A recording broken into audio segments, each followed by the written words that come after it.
Hello guys, kumusta kayong lahat? Ngayong araw, mag-update muna tayo sa ating ipinagawang bahay para kay Ate Rodelyn, aka Wonder Woman.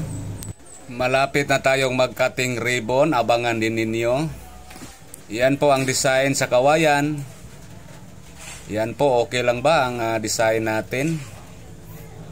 Shout out sa lahat nating mga sponsors. Sa lahat ng mga viewers natin, shout out sa inyo. Mga subscribers, lahat, shout out. Yan po, hardiplex po yung dingding natin. May tayo, plywood, pang division lang sa loob. Yan, ito po, malapit na po. Yan, hindi na sila masyadong mahirapan. Pinagawan din natin ng birha para hindi masyadong mainit. Patuloy pa rin ang pagtatrabaho. Yan, ito po yung sa loob. Yung request po ni Rodelyn na isa lang kama. Yan. Bibili tayo ng foam para dito sa harapan. Kasi mayroon pa siyang mga maliliit na mga anak. Yan po, siguro hindi na sila mahirapan nito kasi palagi lang po silang lipat ng tirahan. Bit-bit ng ang kanyang 6 na mga anak. So ngayon mayroon na silang sariling bahay. Yan po, ito po, malapit na pong matapos. Paminto, wala pa. Tsaka yung lutuan dyan, lutuan. Shout out sa inyong lahat.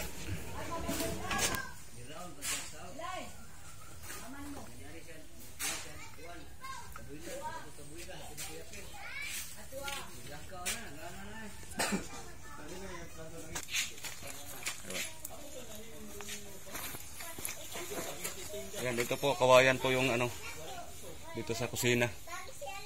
Yan. Saka dito yung sa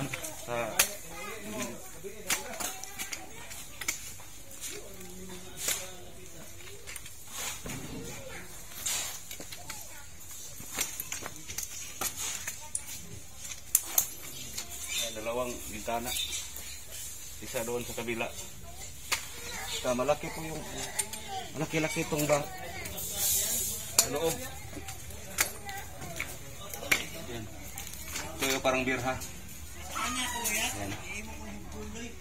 Ngayon ito itong kwarto.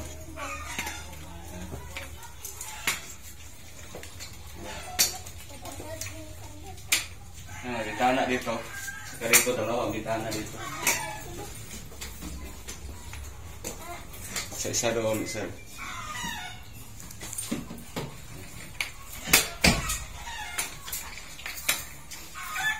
Yan po ang update natin ngayon. Malapit nang matapos talaga. Yan. Malapit na.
Yan po ang update natin ngayon sa bahay ni Ate Rodelyn. Salamat talaga sa ating mga sponsors. Sila si Mr. and Mrs. Robert Raquel Clemina. Yan, salamat. At nagdagdag din si Joel Mateo. Salamat. Si Biyaya ito ng Panginoon. Salamat, sir. At si Chris Talavera. Salamat. At shout out din sa mga unang tumulong kay Rodelyn. Sila po si Janice Tormes Ople, shout out. Sir Nestor Canaria, si Solano Sobrepina, shout out. Si Reynaldo Barnayha, shout out. Si Antonio Asiniero, salamat sir. Yan, salamat po sa inyong lahat. Si Maralitang Pinoy, shout out po sa inyo. Salamat. Yan, abangan din ninyo ang ating cutting ribbon, malapit na. Mamaya, abangan din ninyo, may update tayo sa bahay ni Ate Juan. At ang susunod nating proyekto, ang kay Tatay Rene, yung may 7 anak na walang mga dingding ang bahay niya. Akyatin natin yon, ngayon madulas pa. Laging umuulan.